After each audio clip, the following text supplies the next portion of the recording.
Mr. Mayor, I'll approve the agenda with the addition of the executive session A and B. Okay, which would immediately, after the agenda is approved, we would then go into executive session. That's what you're suggesting, right? Yes. Is there a second to that?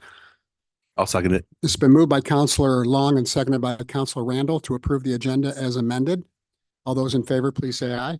Aye. Opposed? Motion passes. Okay, the city council is now going to go into executive session. We're going to go in the next room over there. We're sorry for any inconvenience, but we found it necessary that we need to go into executive session before we proceed any further with this meeting. We expect, after I read the script, we expect that our executive session will take approximately 30 minutes. And again, we apologize for any inconvenience, but we're going to go ahead and I'm going to go ahead and read the script now. The city council will now meet in executive session under ORS 192.6602H to consult with counsel concerning the legal rights and duties of a public body with regard to current litigation or litigation likely to be filed. Only staff designated by the agency and news representatives are permitted to attend the executive session. News media representatives, staff, and agency board are directed not to report on any of the discussions that occur during the session except to state the general subject as previously announced. The agency will return to regular session if there is a need for action on the executive session time. No final action or decision may be taken in executive session. Any materials distributed will be collected at the end of the session. Thank you. We'll be back hopefully within 30 minutes. Thank you.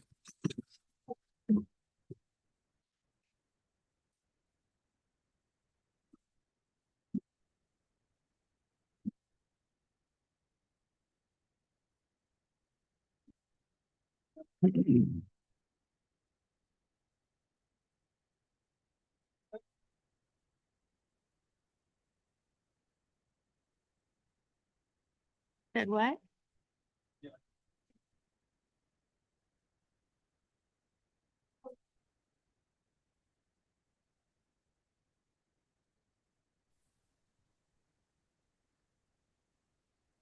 Did not?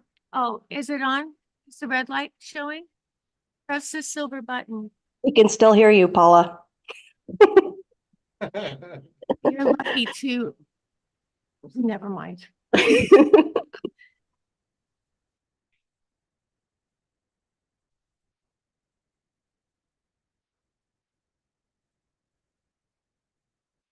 meeting moved?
Is there a fire drill?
I wasn't really. David was setting up. But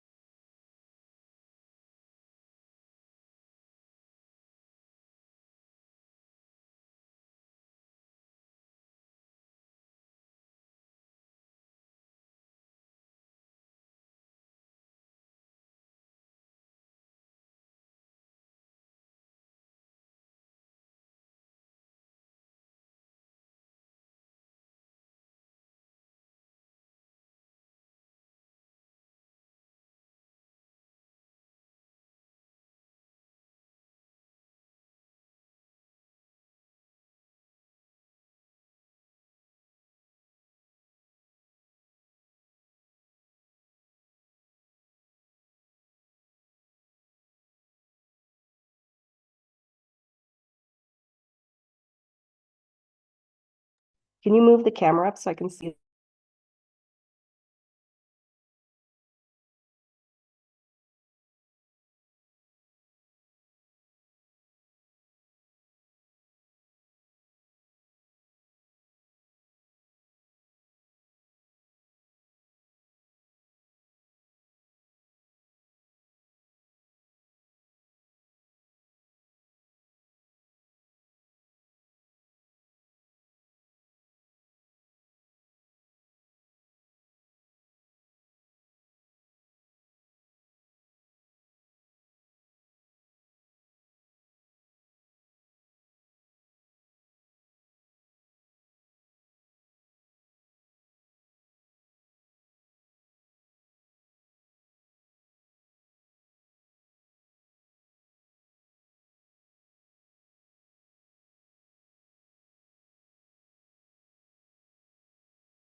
Got one. Someone, shoot, see what. Here. We'll plug in down there. Nope. Let me. Let me see how much I've got.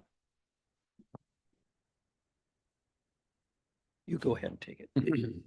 See. Okay, thank you for your indulgence. Right now, we're going to go to presentation.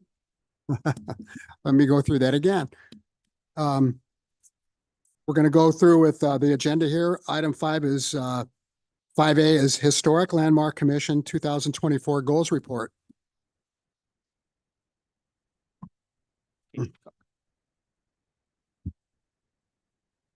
Please introduce yourself. We all know who you are, but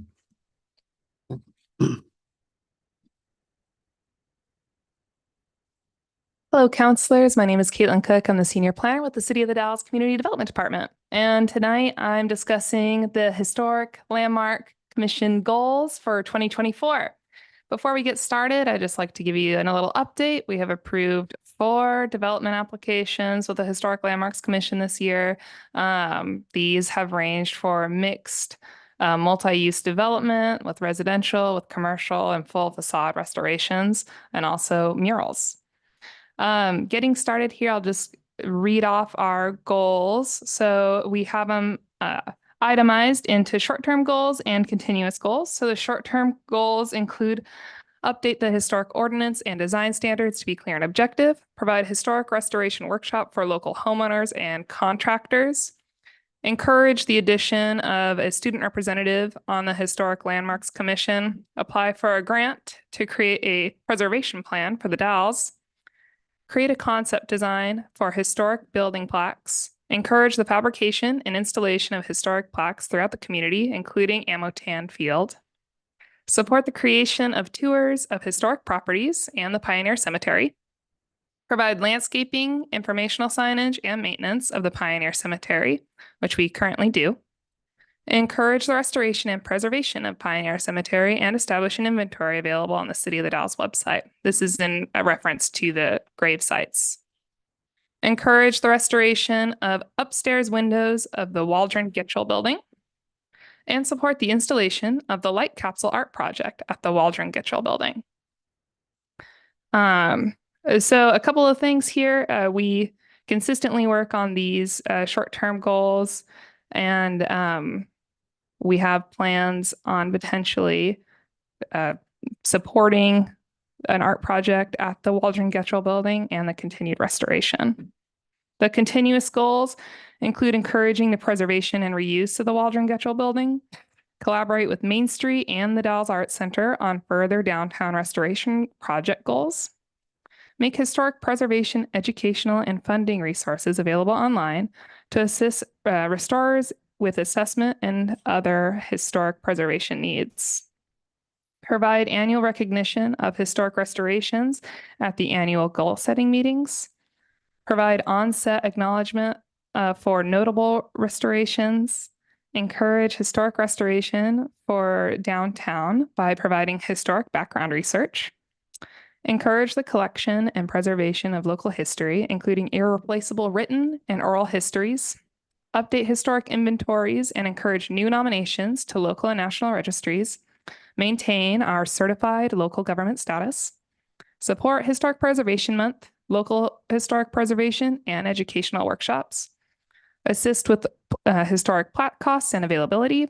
Keep the historic walking tour current on all formats. Increase communication on all urban renewal and Main Street projects, vision, and goals. Provide optional historic procedural commissional trainings. Support the Fort Dalles and Anderson Homestead Museum and the Vehicle Display Building. Support and advocate for the preservation and continued use of the Dalles High School and Colonial Wright Elementary School.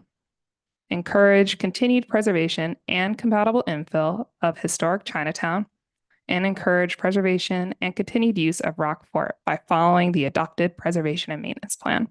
So a couple of things that the Historic Landmarks doing and staff have been doing in order to meet some of these continuous goals is staff currently is working on putting the map together of the state historic preservation inventories on our local zoning map so people can easily access the information regarding their building.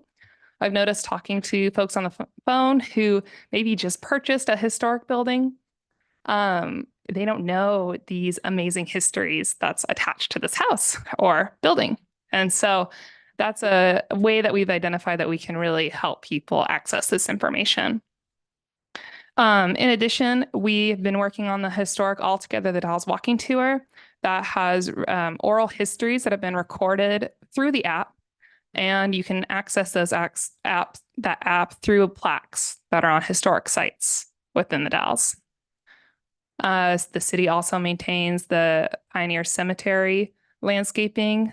And we're looking into ways to follow our preservation plan for the Pioneer Cemetery to make sure that keeps shining in all its glory.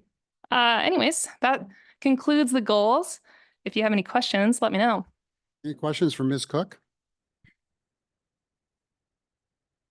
Okay, Okay, looks thank like you. you were pretty thorough. Nice job. Thank you. Next on the agenda is the Dog River Pipeline update. Our Director of Public Works is here. Welcome. Thank you. I'm technically challenged, so we'll see if we can do this without this showing too much, and I don't mean to. Bear with me for a moment.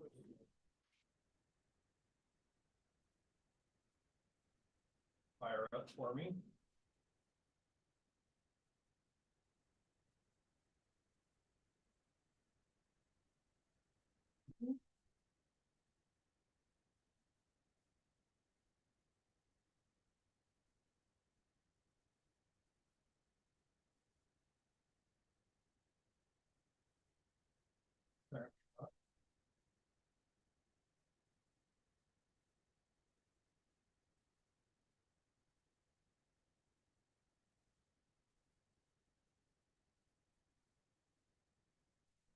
Mr. Mayor, we do have our IT professional right behind him. I know that. I was I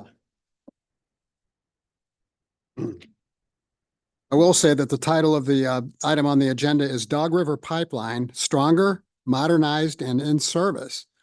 So after a long period of time of 10 to 12 years, we're very proud of the fact that this vital water project, which actually the source is 35 miles southwest of here, which is hard to believe, was underway maybe a year ago. And we're very happy that this project looks like it's completed.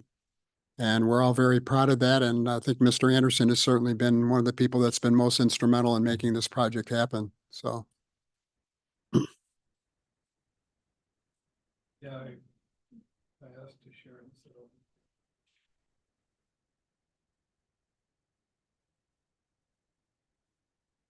The other day. Ron. Share it.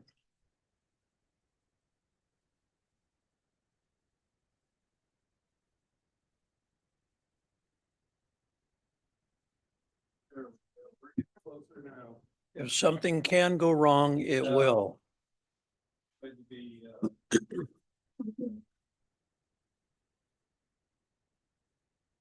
And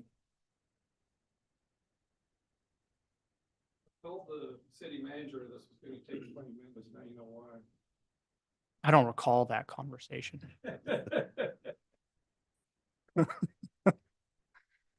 now down to 6.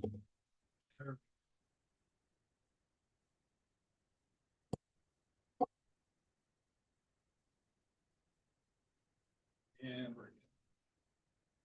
Okay. Oh, I had the video turned off, so you didn't have to look at me at the same time. Okay. Dog River Pipeline Project. This has been going on for a long time, and I was asked to give the council an update on the status of the project. And so that's what we're here to do tonight. Now, for some reason, my slides won't advance. This is getting to be more and more fun all the time. Oh, that turned off in the meantime. Good.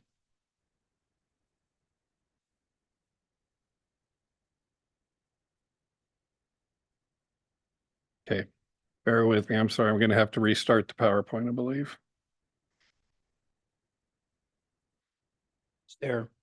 You're okay. Yeah, but my slides aren't advancing for some reason.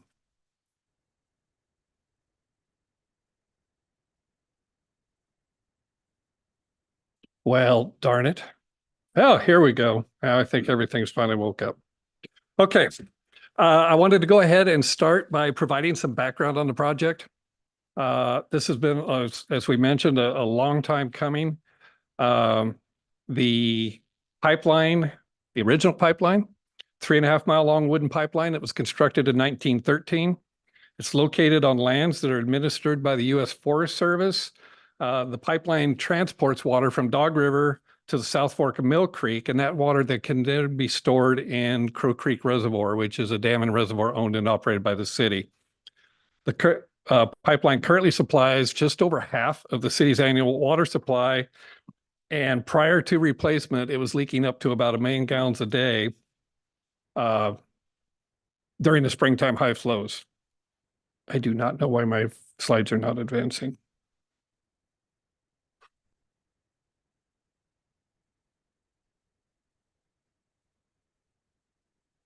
This is really frustrating.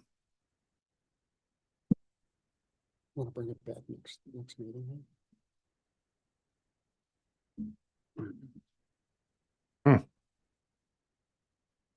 David, do you have any suggestions? Would you feel more comfortable if you come back on January Yeah, maybe that's 22nd? good best, or maybe if I get it going even yet this meeting. Yeah. Okay, thank you, and I apologize. That's okay. Well, we're going to go on to item 6. Thank And while we're doing that, if you can get that thing to work, come back after the audience participation. Right, Okay. and I'll stop sharing my screen. Okay, we'll move on to item 6, audience participation. During this portion of the meeting, anyone may speak on any subject which does not later appear on the agenda. Up to 3 minutes per person will be allowed.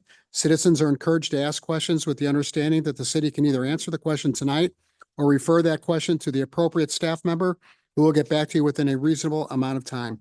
If a response by the city is requested, the speaker will be referred to the city manager for further action. The issue may appear on a future meeting agenda for city council consideration. We do have a couple of people signed up. First is Mr. Ryan Beach. Would you like to come forward, please? We do have is the clock working today? Yes. Good. Okay, we have a clock in the upper left-hand corner for you to keep track of your time, and I'll also be keeping time and let you know when you have 30 seconds remaining.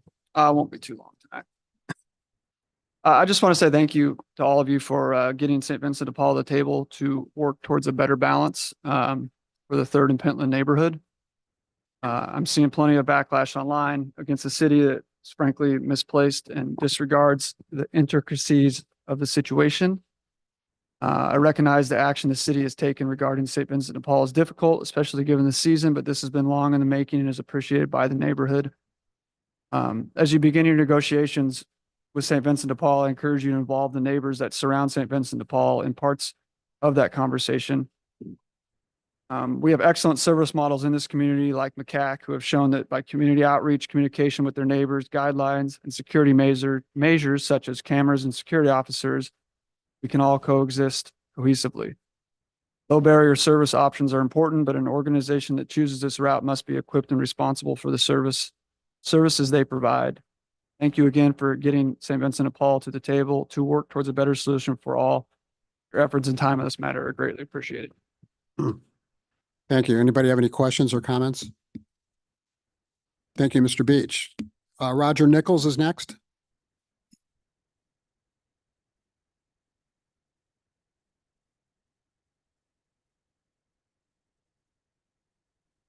Thank you. Roger Nichols, 1617 Oregon Street. I'm here with a couple of hats on. One is as a member of the board of the original Wasco County Courthouse, which has in the past been impacted by unfortunately, the response of people doing the hop on, hop off, being afraid to get off the bus to go visit the original courthouse because of the people and the stuff in the way. And they asked that we respond, appreciate the very difficult nature of what you're trying to do and support your efforts in doing so.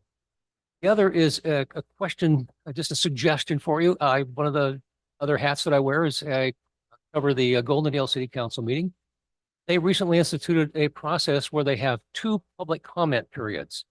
One at the beginning of the meeting, which allows people to comment only on those items that do appear on the agenda that evening. The other at the end for any comment about anything else. I think this has a possibility of allowing stakeholders to comment on things that come up for the commission, for the council before they are voted on. Sometimes things do come up. We only see them in the agenda. Then there's no chance to comment on them before give information to the council members before they vote. So just a suggestion, maybe a best practice. Too much. Thank you. I will say that I often attempt to recognize that there might be people in the audience who would like to speak about items on the agenda, and I will ask, especially if it's a public hearing, I have to, but even if it's not a public hearing, I think you're absolutely right. I think we should give everyone an opportunity to comment on agenda items during the time it's being discussed before the vote. That's great. Thank you. Thank you. We did have Andrea Kloss from the Port of the Dalles signed up. She did text me before the meeting and indicated that she was not feeling well, and it would be a Zoom testimony, but I don't see her here. So, okay, I'm sure, hopefully we'll be hearing from her next month. So that's it for the signups. Thank you all again for your indulgence while we were in executive session. Item number 7 is the city manager's report. Mr. Cleaves. Thank you, Mr. Mayor. A few items this evening for you. If the council wasn't already aware, I hope you were, but I had some appearances on KGW and Oregon Fox 12, as well as KODL last Friday regarding developments at St. Vincent de Paul's. Also wanted to highlight a recent email that went out today regarding the upcoming winter weather and some of the services that we have throughout the community through our partner agencies. Some of those include with Mid-Columbia Community Action Council. They recently completed annex transitional housing facility at the former Oregon Motor Hotel, has increased the number of overnight beds that we have in the community, as well as they have some additional capacity to surge the number of beds that they have and provide an additional 10 overnight beds to provide an additional option for those who may be impacted by the winter weather this weekend.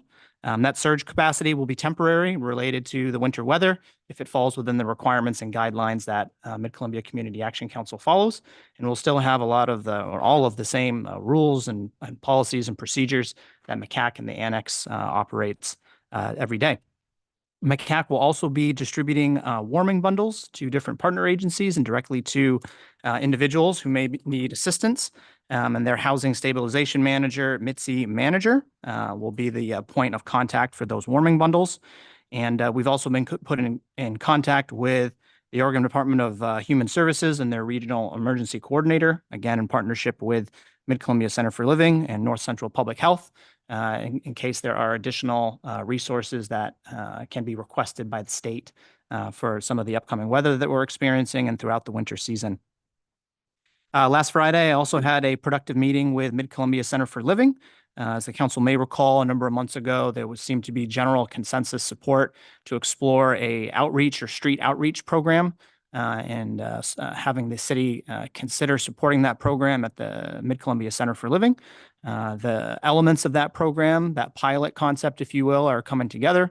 And so we had a good touch base meeting on Friday with representatives from CFL, and I expect to have something come back before council for some additional discussion and consideration in February. Also, probably at the next city council meeting, if we can squeeze it in there, we'll have the finalized city council goal setting document working with Sarah Singer Wilson. And so that's from our session at the tail end of November.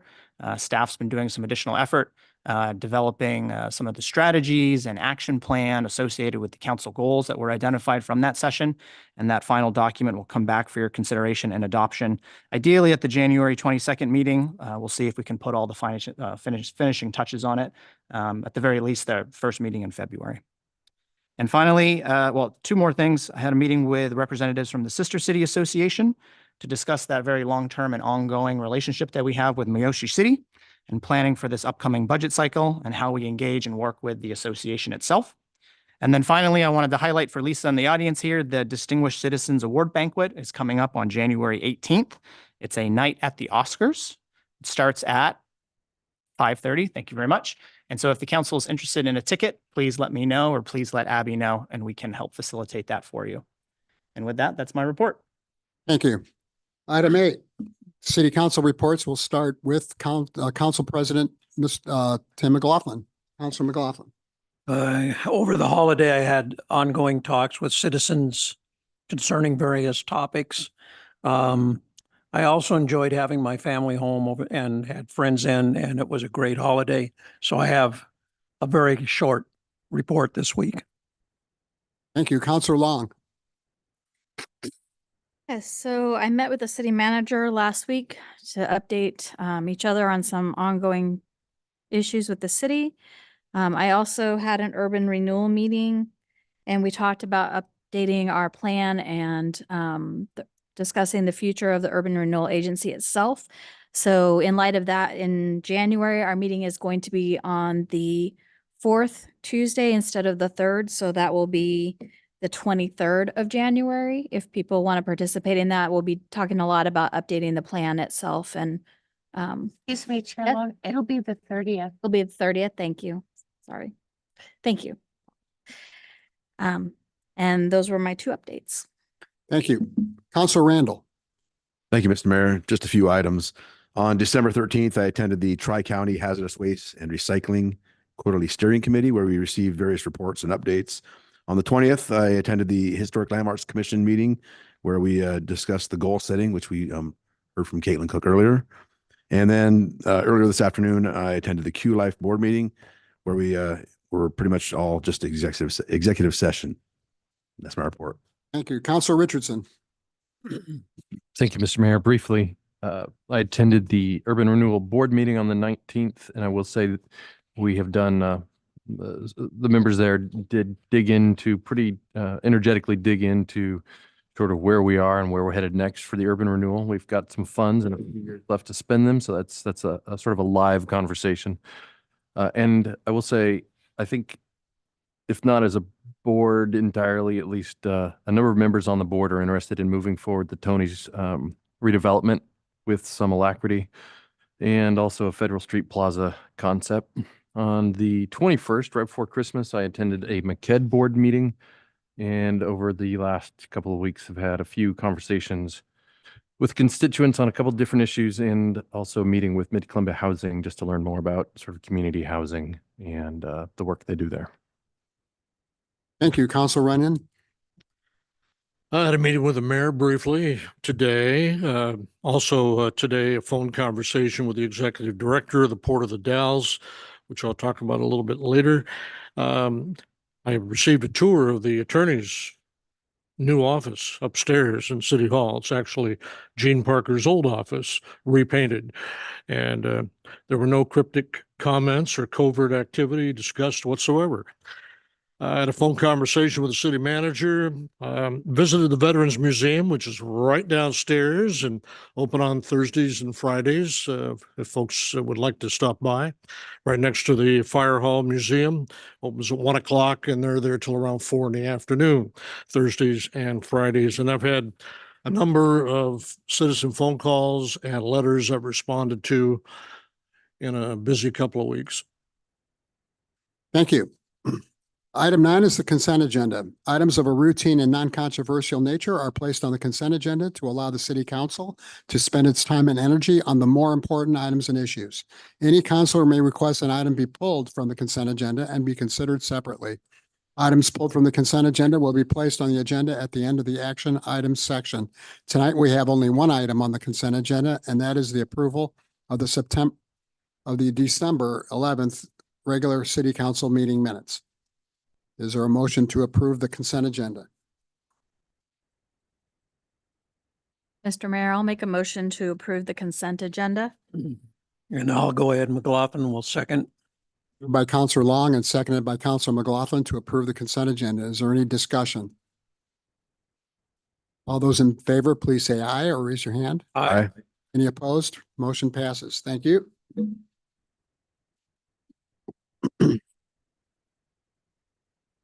Item 10 is a public hearing. Now is the time for a public hearing to receive testimony regarding General Ordinance Number 24-2405, an ordinance amending the Dalles Municipal Code Title 10 Land Use and Development, Chapter 10.12 Recreational Vehicle Parks. I will open the meeting and ask for a staff report.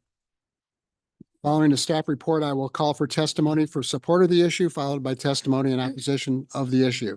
At the conclusion of the testimony, the public hearing will be closed and a matter turned over to the city council for deliberation and a decision. The public hearing is hereby open, and I'd like to turn it over now to Ms. Cook. All right, good evening, counselors. Looks like the slides are up.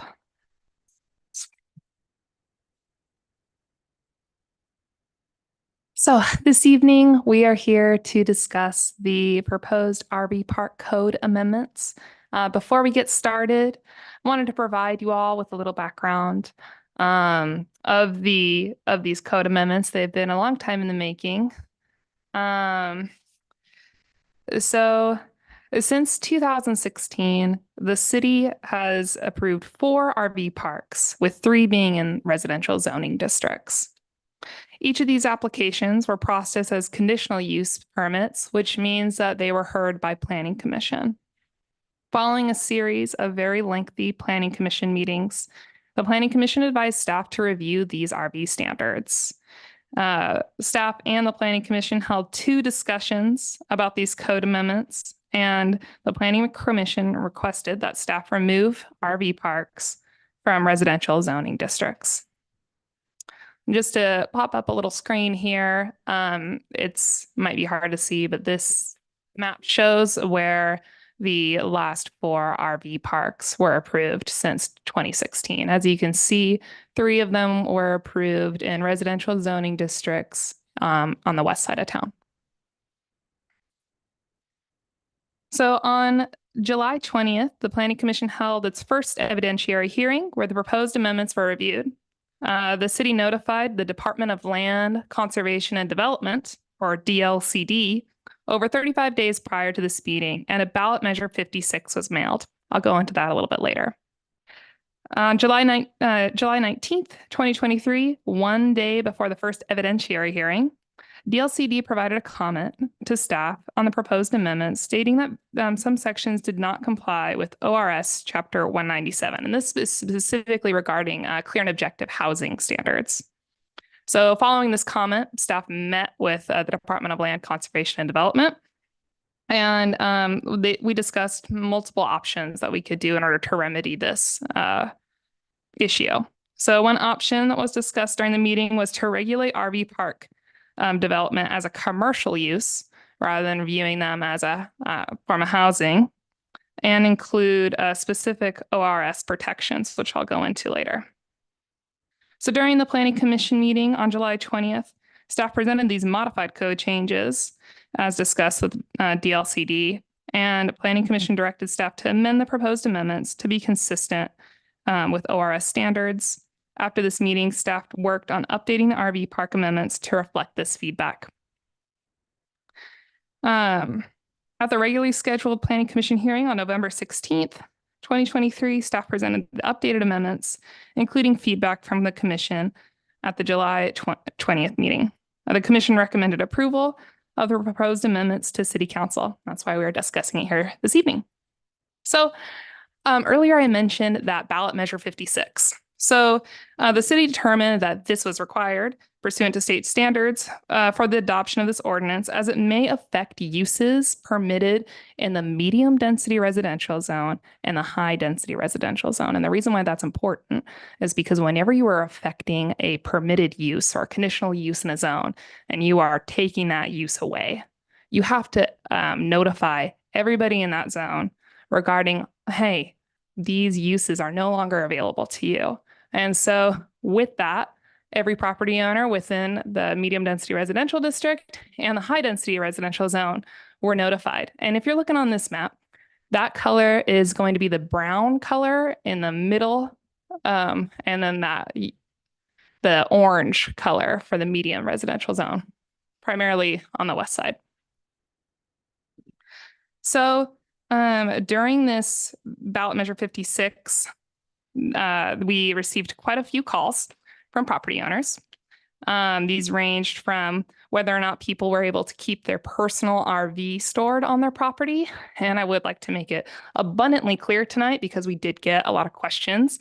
You are welcome to store your personal RV on your property. This does not affect it. These standards are specifically for RV park development. The ballot measure 56 was available in both English and Spanish and was mailed on June 26, 2023. In addition to the ballot measure 56, we created resources that were available online for public use, and staff was able to discuss the proposed amendments on the phone with callers. In addition to the ballot measure 56 and other previous noticing for the Planning Commission hearings, staff followed the noticing requirements for this city council meeting by posting a notice in the Columbia Gorge News more than 10 days before this meeting. A notice of the public hearing was sent to all local news media, Wasco County, and posted on the city's website as well. So diving in a little to the comments. So multiple comments were received during the first evidentiary hearing, which was on the 20th of July. Oh, yes. So most of these comments were general questions about personal RV parking, the effect on previously approved RV parks in the residential zone, and support of removing RV parks out of residential zones. Now, I would like to highlight this evening that these proposed code amendments does not remove any previously approved RV parks in residential zoning districts. However, it may limit their ability to expand. One letter was submitted by Bradley V. Timmons to the city prior to the Planning Commission meeting on July 20th. In summary, Mr. Timmons supported removing RV parks from residential zones. However, they were concerned about removing RV parks as a conditional use, specifically in the industrial zone. He also, for reasons that the industrial land should be used to provide economic development and jobs, and that RV parks do not meet these goals. So staff provided a response in the staff report. However, we found that neither the quasi-judicial process or the proposed administrative process considers overarching economic development and job creation impacts as development standards in a site plan review or a conditional use permit. So after consideration of this comment, we also reviewed what is being proposed tonight. So the conditional use application touches on specific criterion in the zone. A lot of these criterions are specific to impacts. And why that's important is that staff looked at the conditional use criterion with these RV park code amendments and drafted those kind of impacts as requirements in the RV section, making it much clearer for the applicant to access what is going to be required of them. So staff found that requiring an applicant to go through a conditional use permit, which also subsequently would require every RV park to be heard by Planning Commission, as redundant, and it would already have the criterion addressed in those specific RV park standards. So consequently, staff concluded that additional quasi-judicial review or a conditional use permit would not be required for an RV park development. However, I would like to note that with an RV park being reviewed in with the site plan review application, anything can be appealed by any parties of record planning commission, council, the applicant, to be heard at a planning commission meeting. So on this slide here, I forgot to advance it, but these are the kind of impact requirements that have been affected with these RV park standards. So that's remaining free of litter, junk, and garbage or refuse. On-site 24/7 park host, their operational hours have changed. External generators are prohibited as they are quite noisy. And we do have some requirements on outside storage of materials and equipment. So the proposed amendments, looking at zoning, again, we'd be taking them out of the RM or the medium density residential district and the high density residential district.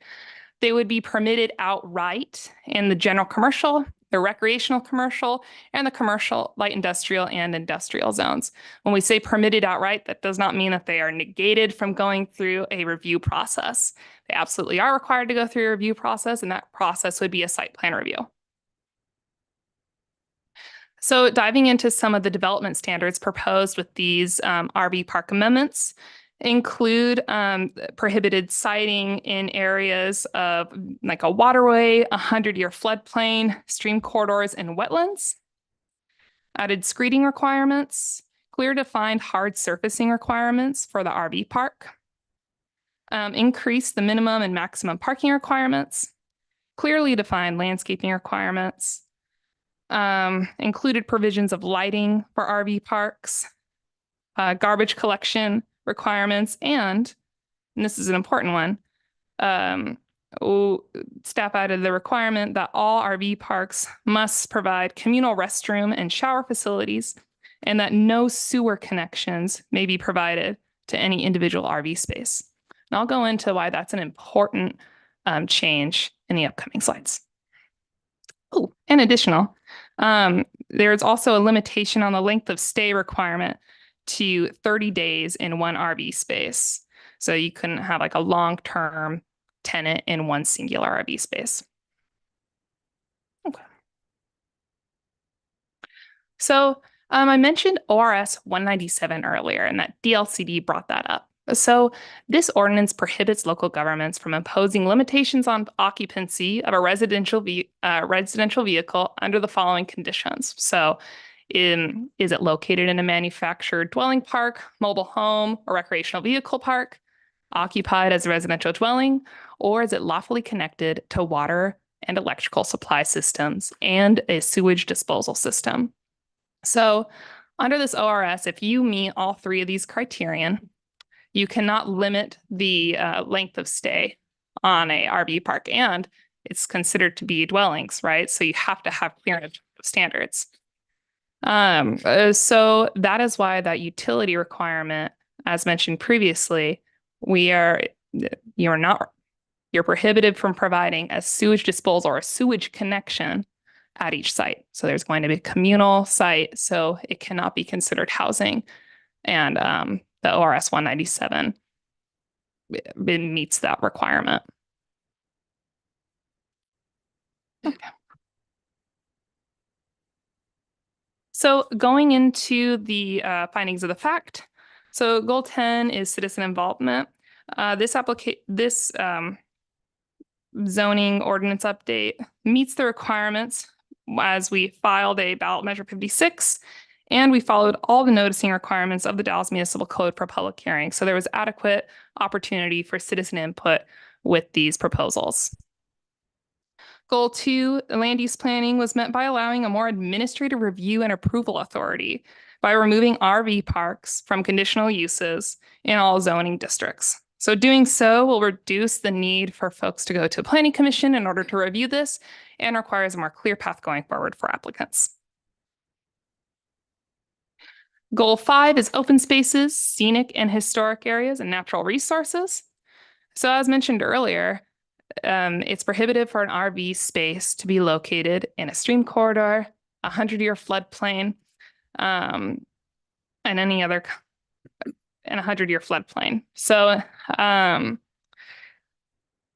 this protects wetlands, specifically in our Goal 5 standards, it calls out Mill Creek, Chenoweth Creek, 15 Mile Creek, and 3 Mile Creek. And by prohibiting the siting of any RV space within these areas, helps mitigate the impact of environmentally sensitive areas and preserves its recreational value, which is a standard within our comprehensive plan. So Goal 9 is economic development. So part of the economic development is making sure that people have a clear way forward to have their application reviewed. And by removing it from a conditional use process, having the site plan review allows for more administrative authority and a clear path forward for the applicant, for the applicant's development proposal to be reviewed. Lastly, I'm talking about the OAR recreational vehicle parks and organizational camps. So staff referenced these rules for guidance and consistency in drafting the proposed amendments. Multiple RV park design standards that are included are in the existing Oregon administrative rules, specifically 118-650. So staff found that these proposed amendments comply with those standards. This concludes the staff report. Are there any questions? We can, if you have questions, specific questions, I think we can allow those now, but I want to remind the council that after the public testimony, we will be ending the public hearing, in which case we'll deliberate. But if anybody has any questions to clarify something that Ms. Cook might have said, now might be the time. I thought you were going to the audience. I have questions. Yeah, you want to ask them now, or do you want to wait till after the public hearing's over? Well, then. Okay. Okay.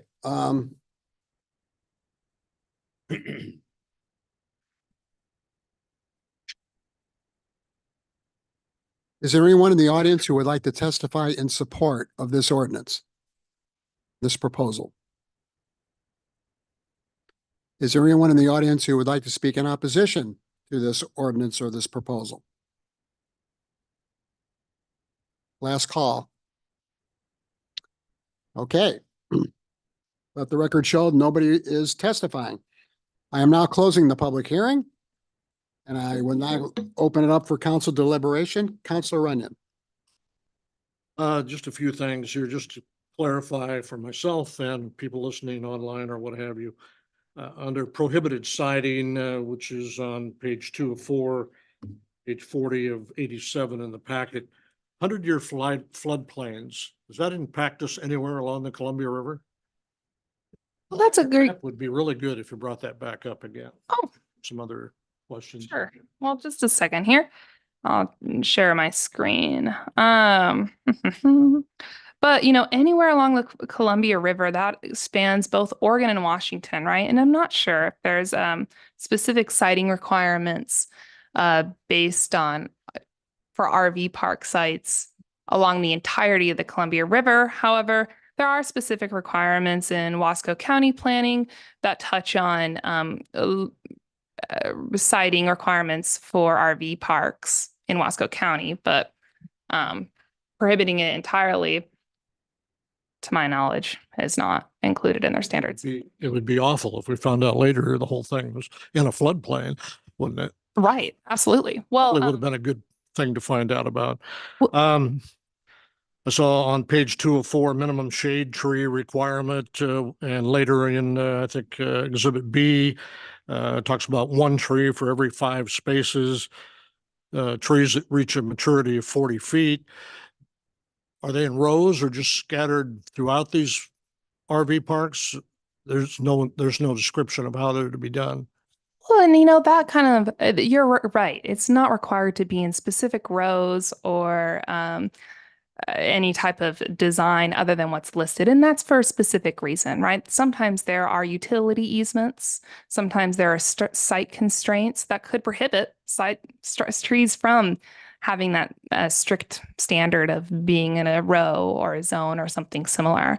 However, we do have specific screening requirements that involved landscaping, but that does not touch on the shade trees. Yeah, so they could be basically anywhere. Okay, let's see.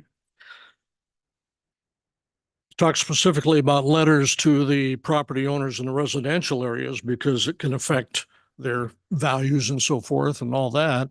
I'm curious as to why, or were there letters to industrial park ownership? Yeah. To the Port of the Dalles, for example. Specifically to the Port of the Dalles, they are typically notified. They are a community partner. However, every single property owner within the industrial zone were not notified, and that's for a reason. So per the ballot measure 56 standards, which are outlined by the state, we are not taking away any use that they are afforded, right? So we're actually allowing them to go through a site plan review process, which allows them to not be heard by planning commission. So essentially, you are not affecting what they can do with their property. You're not taking away something that they were previously afforded, like the medium density residential zone and like the high density residential zone, because they had that use removed. I understand ballot measure 56 when it comes to residential property owners, but there's also value of industrial lands and recreational commercial lands and CLI light industrial lands, and value could be triggered one way or another by all of a sudden I have an RV park beside me. I'm just curious why we didn't at least reach out. I spoke with the director of the Port of the Dalles today. She had no knowledge of this meeting tonight and had not seen any of the material. And I just find that odd that we're not reaching out to local experts in the area when we're discussing specific things and things that affect their properties and their industrial development. So just a thought. I will note that the clerk who's not here tonight, and Paul is familiar with this, but we do maintain a distribution list for the council packets that go out in advance to provide that advance notice, not only to our partner agencies, either proactively, but on a routine basis, just like the other residents and constituents we have in the community. Yeah, well, that was the response I got when I called the Port of the Dalles today. They had not seen it. If, following up on that, is there an urgency to passing this tonight? And if not, would the staff have any objection if we were to, because I know she wanted to be here tonight and she apparently didn't feel well, and would it be okay to, say delay this? I mean, we're going to go through with everything here tonight, but, at least delay passage until the next council meeting, or how does the rest of the council feel about that? Does anybody see any problem? We have no objection. No objection over here. If I may ask a question though, one of the impetuses for this conversation was a RV park application that was submitted that was quite contentious in a residential neighborhood. And so if there is a delay, just if that was the council direction, we could get an application tomorrow, for example, that we would process under the existing rules, which is what happened previously. That's correct. Yeah. So a lot of the pushback that this was geared from many meetings with our planning commission, a lot of frustration from the community with the placement of RV parks in residential zones. So we went through this process to get them removed from the residential zone. So, I mean, you're correct that tomorrow an application could come in for a residential RV park. And we would have to process it through what we have today. We haven't had any inklings of any coming in, just to say that. But yes, very much an application could be submitted tomorrow. Are RV parks currently allowed under current rules in industrial land?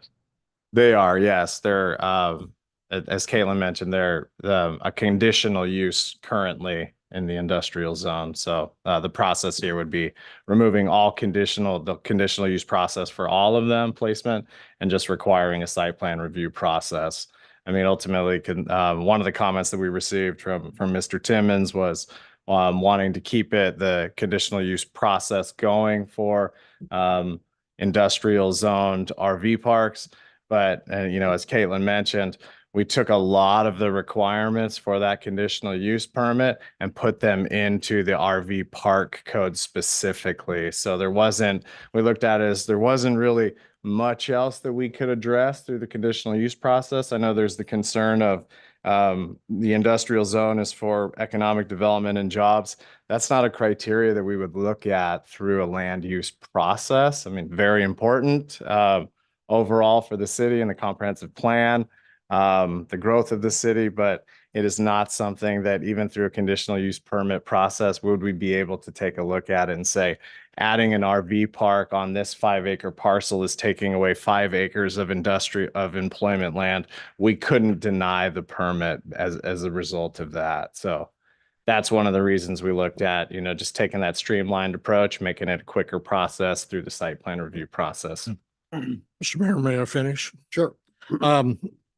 So let me get back to where I was at there before we got moved aside. Sir Runyon, would you like me to put up the map? I would like to have it up there. Put that up. I'm not sure we're all aware of where recreational, commercial recreational lands are and so forth to make sure what we're talking about. Yeah.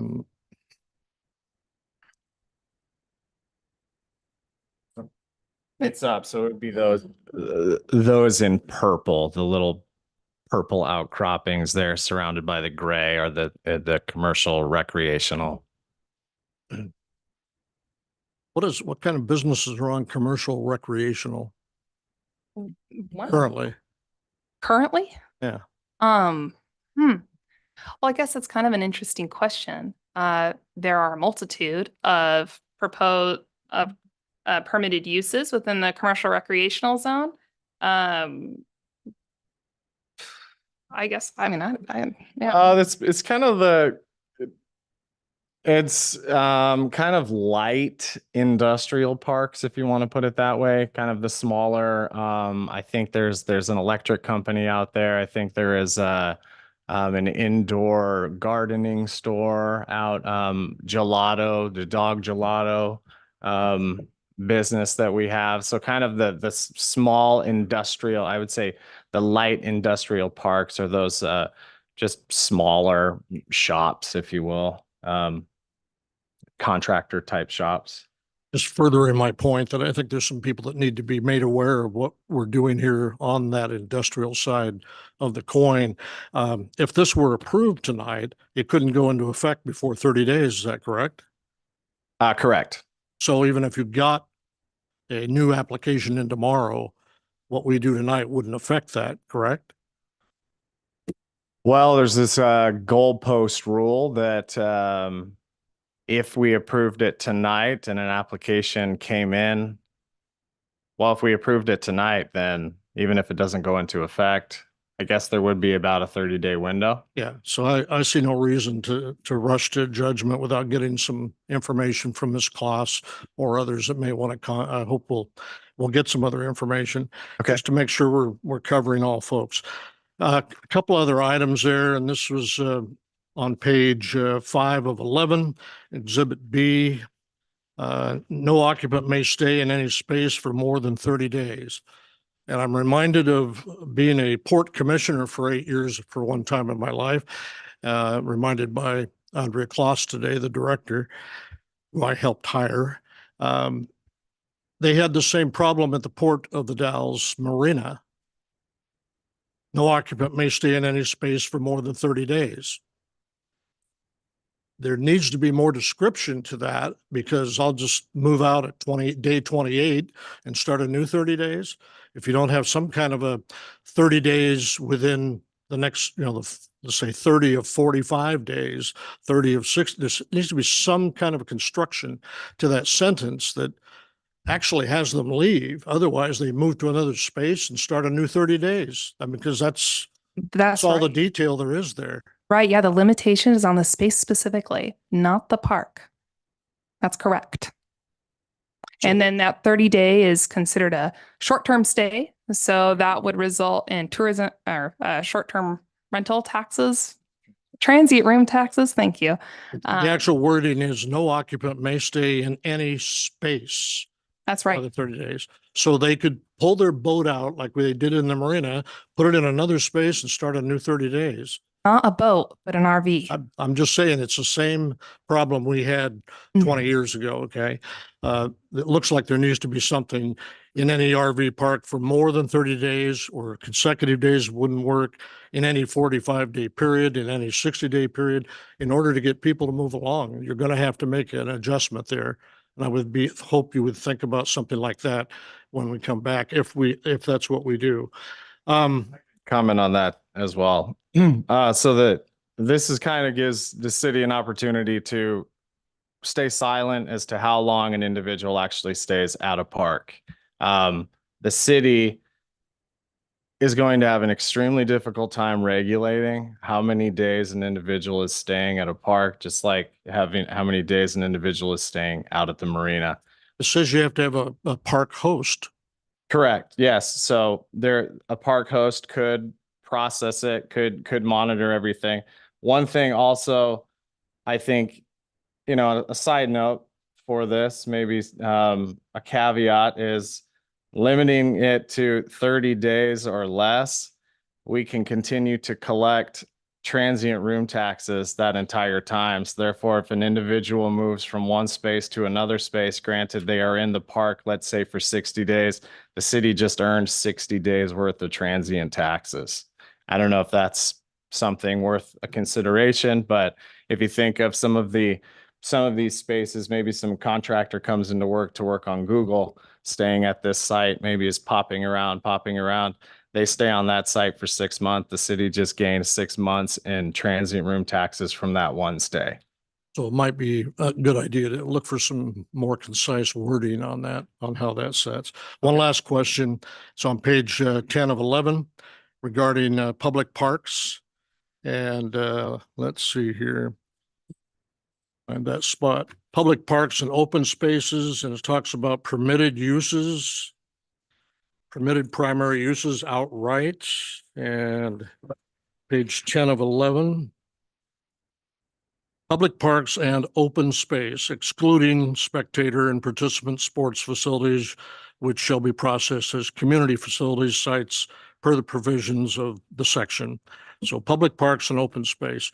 There was word at one time that the Parks and Rec District was pursuing and had talked with the planning office about the possibility of overnight RVs at Riverfront Park.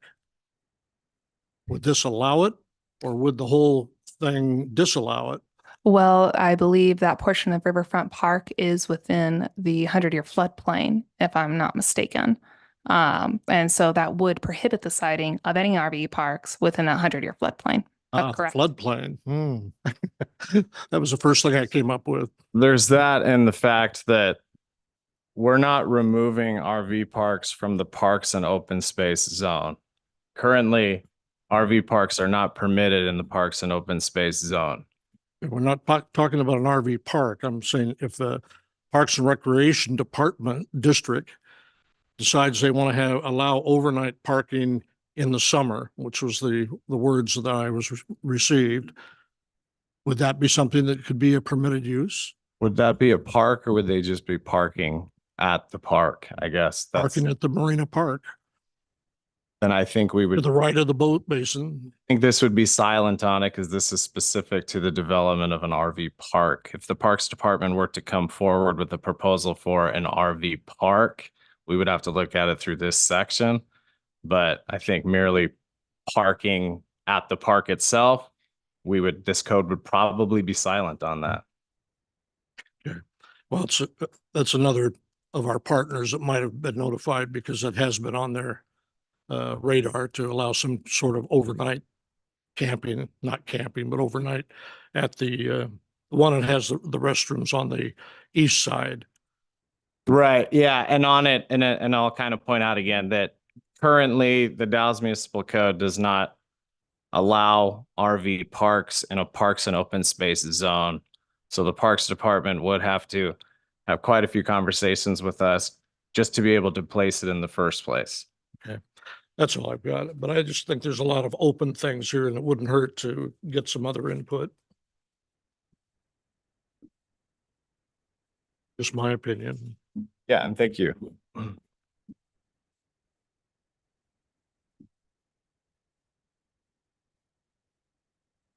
Any other questions for staff?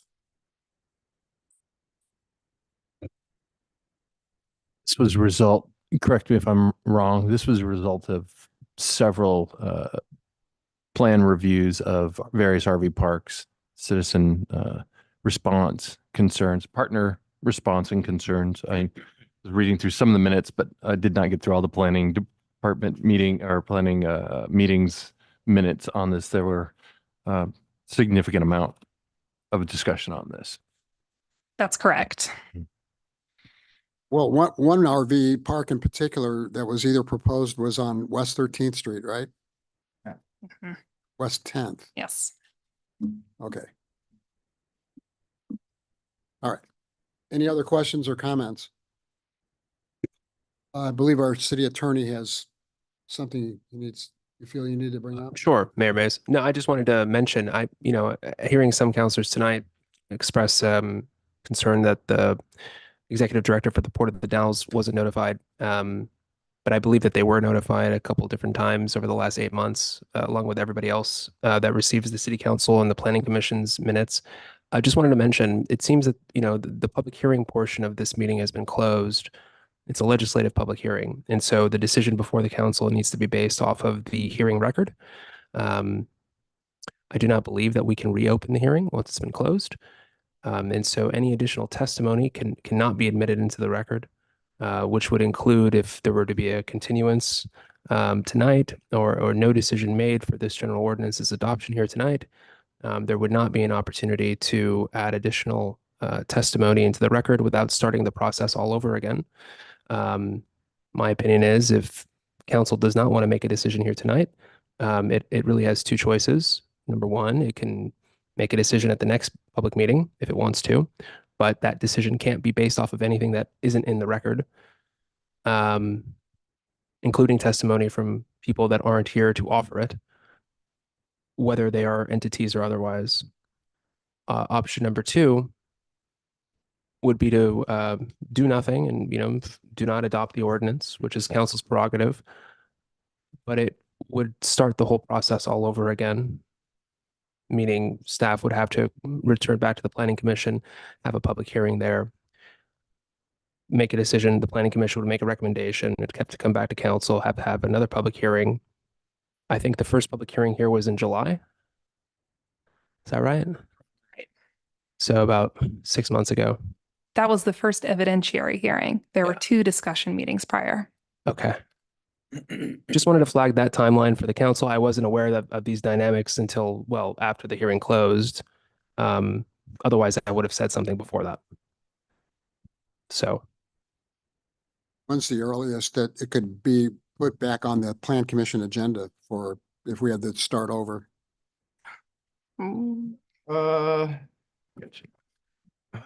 I don't know, February. February 1st, second Thursday or something like that? Probably, I would imagine it could probably, I would have to look at noticing requirements. If this would be the first evidentiary hearing, A new it would application. probably push it through till March. The ballot measure 56 is it's 40 days. So there's a bit of noticing that goes into these. Not only to the paper, but yeah, your ballot measure 56 and a ballot measure 56, not to twist anybody's arm. Ballot measure 56 was over 2,000 properties.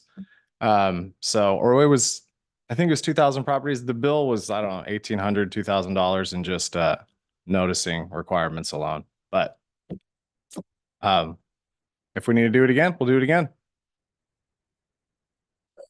So if we decided to start the process over again, we're talking about noticing how many people? About? It's, yeah, 2,000, probably 1,500 to 2,000. $1,800 to $2,000. Yeah. And the soonest we could start the process over as far as the plan commission goes would be in March. Safe to say, yeah. But I want to make sure everybody's voice is heard on this and make sure that we have a consensus from the council. That's why we're here. That's what we do. So whatever your direction is. Waiting until March, that kind of reopens the concern about someone else applying for a RV park. Correct, it does. We ever thought about a moratorium like we did with the, Well, I would say, Mr. Mayor, that's funny, but one of our other partners in the minutes actually said they're having trouble finding people coming and working on our infrastructure in town. And the implication was they wanted some space for people to come and work here and rent with their RVs. So. oh, sorry, That's Counselor okay. Long. So I just have a question. So if we, since I think the contention is we didn't notice people in the commercial zone. So if people in the commercial zone had known about it and come and talk to us, since it's not currently, I mean, it's currently allowed there, would the only option that would change what's happening tonight would be that they wouldn't want it allowed there and that we'd change the ordinance? I mean, because it's already allowed there. Yeah, and Change that could be made? And as a clarification, unless council is requesting that we notify everybody in the commercial zone as well, the process isn't to notify anybody in the industrial zone, the CLI zone, commercial zone. None of those will be noticed. Property owners sitting in the industrial district right now will not be noticed when we go through this process again because they are not being negatively impacted from this. They can already place an RV park on any property in the industrial zone. This is making it easier to go through a process to place an RV park. So we're making that process easier. As Caitlin pointed out, the residential zones, those are the individuals who no longer can place an RV park. They are the ones that are truly being impacted and a use being taken away from their land.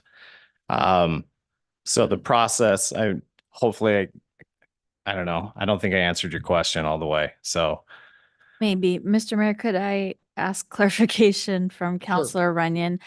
Before I vote, I want to be sure that I understand what you're asking or what you're hoping would come out of. Actually, don't care if it goes forward for the same reasons you just outlined, that it's conditional permit, use permit now. Okay, so it could happen.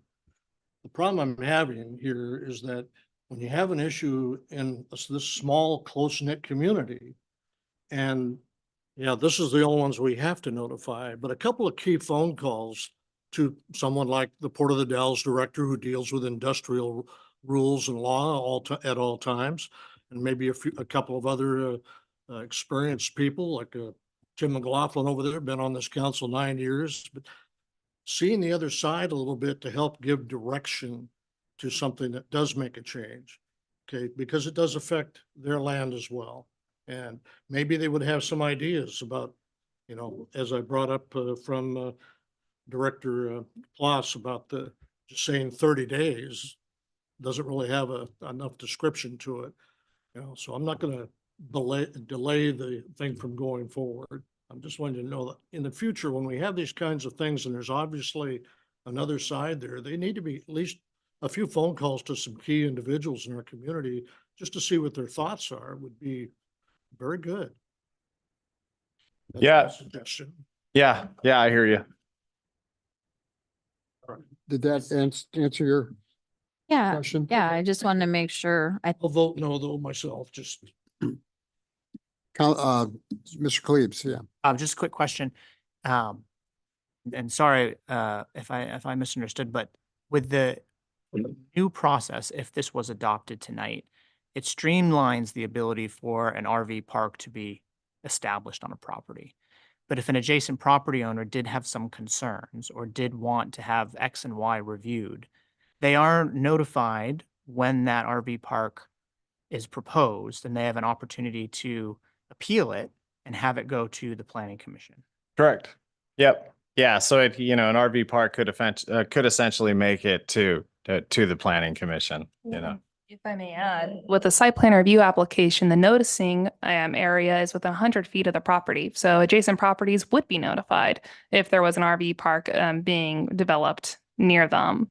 And that makes them a party of record if they comment and they could potentially appeal an application to Planning Commission and further to City Council. Thank you.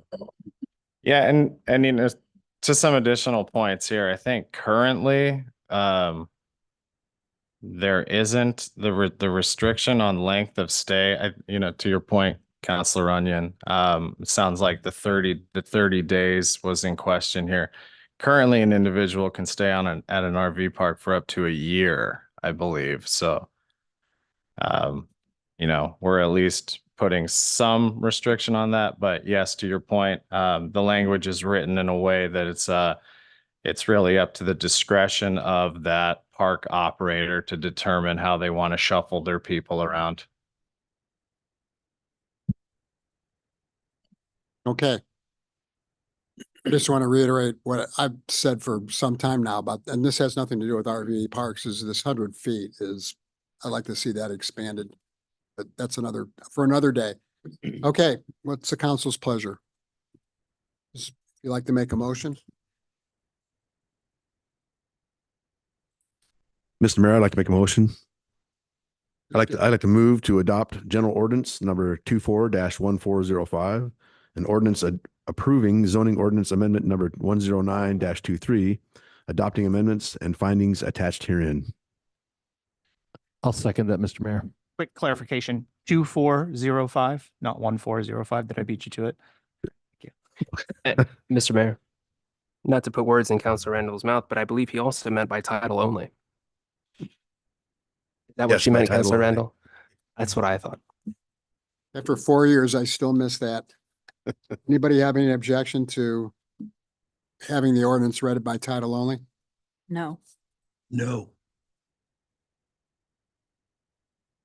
Oh, before we do that, yeah. First, we need a second to Counselor Randall's motion. I Oh, did in thank you. fact. Counselor Richardson, right, Second, thank you. underlining by title only. Which one of you, ladies would like to read it by title only? With it?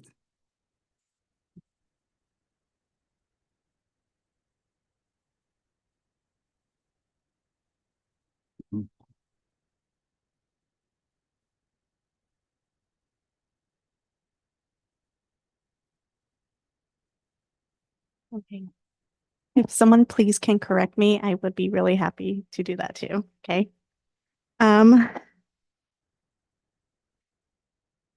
So general ordinance number 24-2405 title only.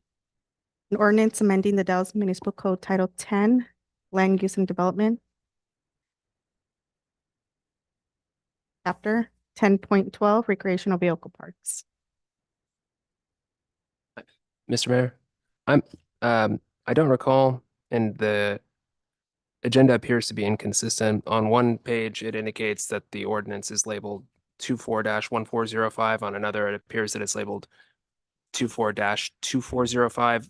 Looking at the actual ordinance itself, which I prepared, it is numbered 24-1405. 24-1405. That's right. Oh, I see. And that's not what she read? 24105. Yes, that's right.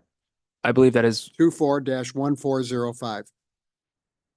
yes, I believe that is what Ms. Chara read. That's what the staff report has too. Yep. Okay. It says 2405. Go ahead and proceed then. I believe it's fine. I just realized that on the agenda itself, it appears that there's a typo. Right. Yep. Okay, it's been moved by Counselor Randall and seconded by Counselor Long. Did I say Long? I meant Richardson. Moved by Counselor Randall and seconded by Counselor Richardson to adopt this ordinance amending the city's municipal code. Is there any more discussion? Mr. Mayor, I can affirm that the general ordinance number is number 24-1405. Okay. And that's what Abby read. Okay. All those in favor of the motion, please say aye. Aye. Opposed? Aye. Vote is 4-1. Thank you. Thank you.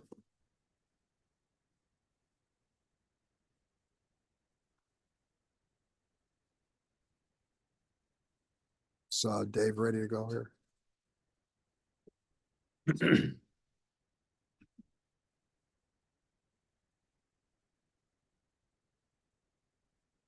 Item 11A is authorization to purchase some emergency backup generators. Mr. Anderson. Good evening, Honorable Mayor and members of council. The city had applied for and has recently been notified that it may be awarded a hazard mitigation grant from the Oregon Emergency Management, the Oregon Office of Emergency Management to assist in the purchase of emergency backup generators for 5 of the city's water supply and distribution facilities. These funds are originally federal funds that come from FEMA and are allocated through the state. We applied for this grant nearly 3 years ago.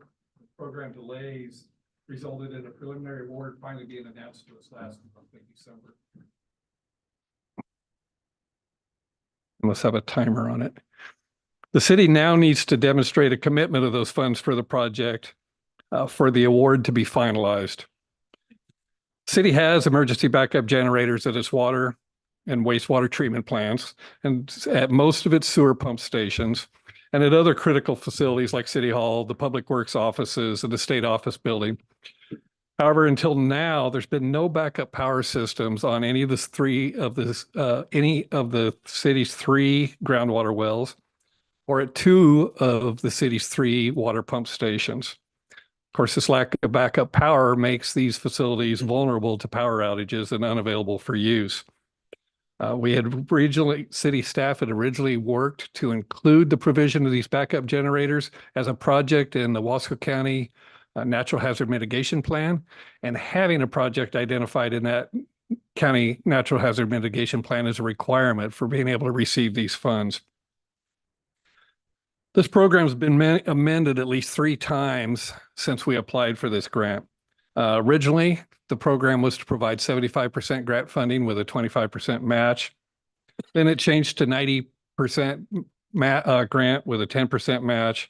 And now, at least at the time of the writing of this report a couple of weeks ago, it was 63% funding with a 37% match. The cost of the generator purchases themselves have increased about 50% since our original application for the grant funding was submitted. The program allowed us recently to update the costs to identify those additional purchase prices. So now the project cost is estimated to be $842,277 to purchase the 5 backup generators for the city wells and the pump station.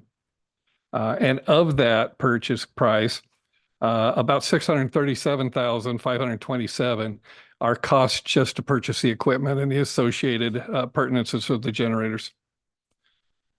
With the 63-37% match, the grant would provide $530,635, and city would need to provide $311,642 from the Water Reserve Fund as the match. I need to step aside, I guess, from the staff report for just a second, because on Friday, this last Friday, we were notified that the program might be back to a 75-25% match, which would only benefit the city if those changes hold. Our recommendation when I get to the end will still be to stick with the numbers in the staff report. That way we'll be covered either way. We'll be covered if the program remains at the 63-37, and we'll also be covered if it improves in our favor to providing 75% of the funding with a 25% match. The city budget, as it was adopted, anticipated receiving $470,857. That was based on the original purchase prices. But the award now under the 63-37 would be $530,635, which is almost $60,000 more than we budgeted to receive in the grant. If the 75-25% changes hold, we'll receive about another $100,000 in grant funds. We do have, since the price of the project has increased, We need to come up with more money for the total project because the total project cost us about $214,467 more than we had budgeted.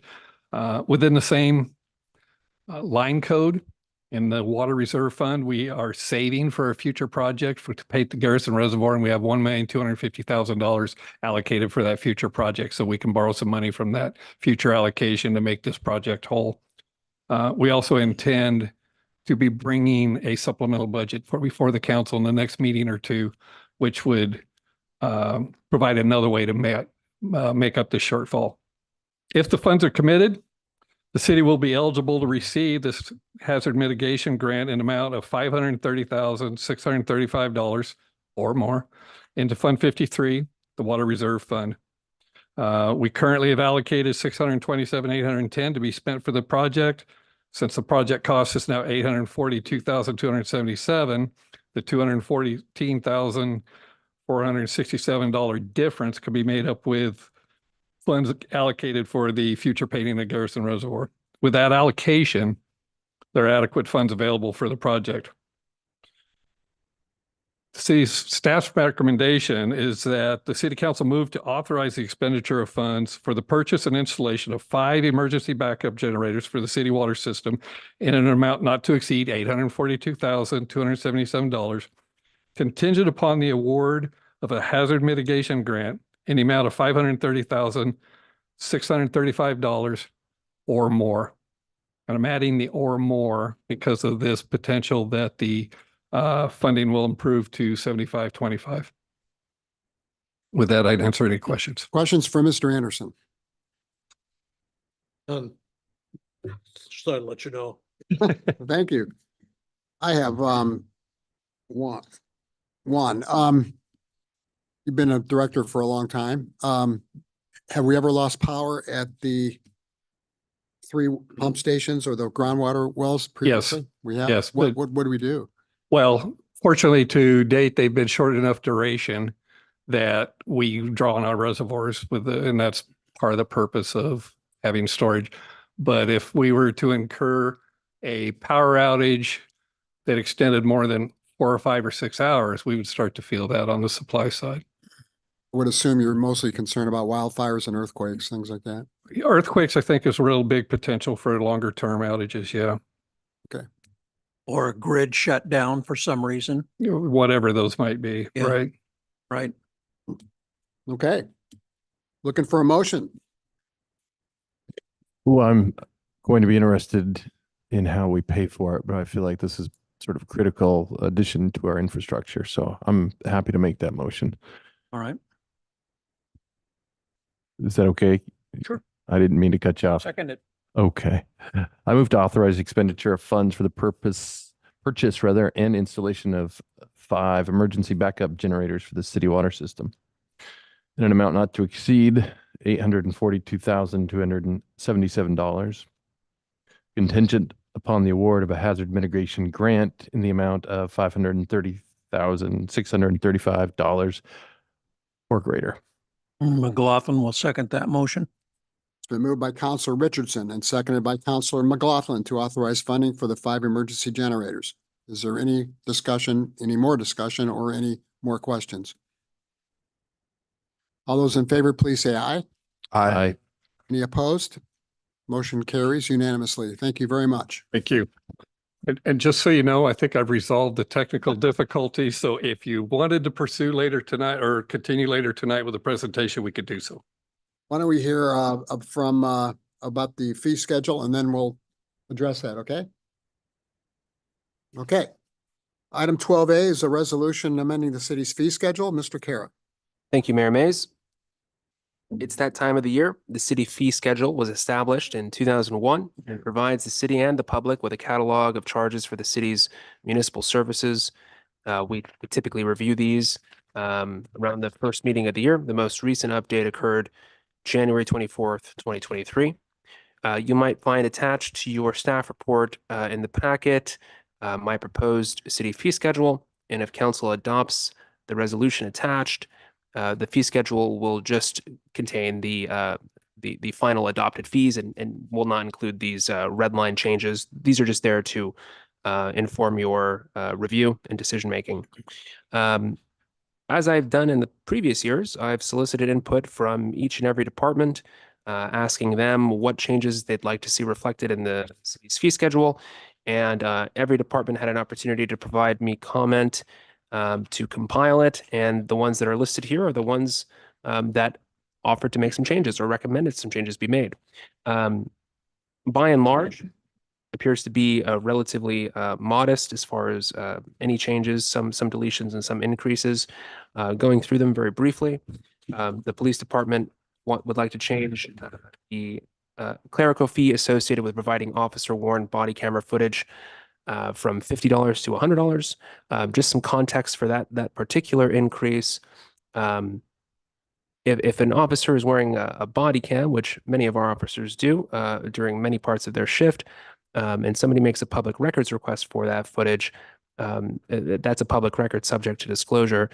Oregon law is really peculiar about body cam footage specifically. It doesn't apply to dash cam footage or security footage, but for body cam footage, it must be redacted before it's disclosed. And that's a requirement put on the city by the state. And so the state says, cities, you must all have policies, and counties too, must all have policies for your officers using body cams. And in exchange for that mandatory requirement, we're going to make it so that you also have to go redact all the faces in every body cam if it's ever disclosed in the public records law.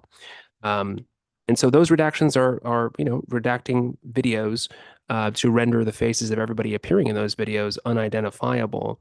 That's an added cost. And so for technically complicated body cams that are requested pursuant to the public records law, the city will send that footage to a third-party vendor who will return it to the city redacted at cost, which we require be paid by the requester. And you can imagine if somebody requests body cam footage from like the Cherry Festival, and there's hundreds of people appearing in the footage, redacting all their faces is a bit technical. For much more, common types of requests would be, hey, I got a ticket last night and I want to look at the review of the body cam footage that the officer was wearing. In those kinds of videos, you might only have one or two faces. And those are handled, let's say, in-house by police personnel that are trained in redacting that software or redacting that video footage. But in either case, they'll be using software, and that software charges a licensing fee, and it's based off of the length of the video that's being edited. And this fee increase from 50 to 100 is to get us consistent with the amount that we're actually paying out, and it's charged by the hour. So it is $100 per video hour of editing. Secondly, there's from the police department increase or adding a new line item increasing that the time spent in responding to those requests is still billed at $25 an hour. This is not a new fee. This is just reflecting in the fee schedule itself, this practice that's been in place for years. From the finance department, several $5 increases to various transaction, processing, and resale license fees, and as well as including a new $30 fee for searching the city's lien docket, which is also handled by a third-party vendor. On to the Public Works Department. The Public Works Director, who's here tonight, can answer any questions connected with this one, but the recommendation coming from their shop is to remove the existing $78.95 access fee for people that want to fill water directly from the Public Works' fill station, and instead to shift over to a per gallon rate. Currently, if you wanted to fill up at this type of fill station offered by the city, there's that base access fee of $78.95, plus the water gets billed at $3.61 for every 1,000 gallons. The recommended change in this proposed fee schedule is to get rid of the access fee, to get rid of that per 1,000 gallon rate, and to simply charge 25 cents per gallon consistently. The planning department recommends removing the appeal fee of $500 for certain types of land use applications involving quasi-judicial actions, and instead taking that $500 appeal fee and parsing it out. Permits is the term permit is defined by state law, and it means something different than the word permit as we use it in our code. Under state law, though, permits, in quotes, must have an appeal fee of $250. And so the city can't preempt that by charging more for what's known as a permit under state law. And for non-permits, the planning department or the community development department recommends adding a new fee of $1,000 there. I wanted to flag, and I wrote this in my staff report, that under our code, the city council is the final decider of when they consider appellant submitted refund requests of the appeal fee. And the city manager is able to process those for the city council's approval upon their delivery to the city manager of a refund request. The Community Development Department also recommends removing the $1,000 ENA and DDA deposit fee, which is actually not a fee retained by the city. It's a fee retained by the Urban Renewal Agency. As well as clarifying a point of confusion for both city staff and applicants who pursue site team review to make it clear that the $100 site team discussion fee is fully due and owed before the meeting or at the meeting, as opposed to when the application is submitted. So this is just a little bit of housekeeping, as well as adding, as well as adding a $500 fee for the Community Development Director's interpretation, which is authorized by 10.1 of the Municipal Code. I wrote in here in my staff report that that $500 fee is based on the fee charged by the City of Hood River for the identical service, and that is actually incorrect. The fee that the City of Hood River charges for that identical service in fiscal year 22-23 is $609. So the recommendation is about 25% less than what Hood River City charges for the same service. Question. Done. So what exactly is an interpretation that's worth $500? I think my interpretations are worth $500. All right, well, but in this case right here, Yeah. Community Development Director's interpretation, what would that charge be used for? It's a great tool, and it offers applicants who are unsure about a proposed course of action. It offers them an opportunity to get a take on the city's expectations and the city's understanding of its municipal code, and of the planning process before an application gets submitted. Once an application gets submitted, all bets are off, and the city's sort of stuck. Josh mentioned it earlier when he talked about the goalpost rule.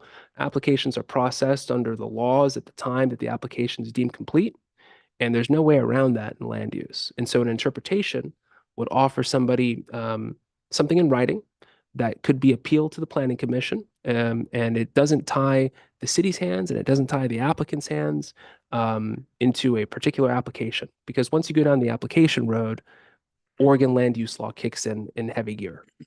So it's a service to anybody who needs it. If they think that, hey, they might want to be embarking on something that, isn't necessarily crystal clear in the code, instead of going through frankly, the energy and the expense of a full-blown land use application, they can take advantage of the opportunity to call for an interpretation. That interpretation, by the way, has been in our code since at least 1998 when the code was adopted. It just hasn't had a fee associated with it. Upon our review of other municipal codes and land use and development ordinances, it's crystal clear. Every city charges a fee. Right. Is there anything else you wanted to say Understood. before we open it up for questions? Yeah, the council can always ask questions. But before I conclude my staff report, I do want to mention a specific provision of Oregon law, ORS 294.160, number 1, requires the city to provide an opportunity for anyone who's interested to comment on the city's enactment of any resolution which prescribes a new fee or a fee increase or an increase in the rate or other manner in which the fee is determined or calculated. Although this particular action item is not a public hearing, best practices suggest that the mayor ask the audience for comment on this proposed resolution before council considers adoption. Is there anyone in the audience who would like to comment on the proposed fee increases? Mr. Nichols.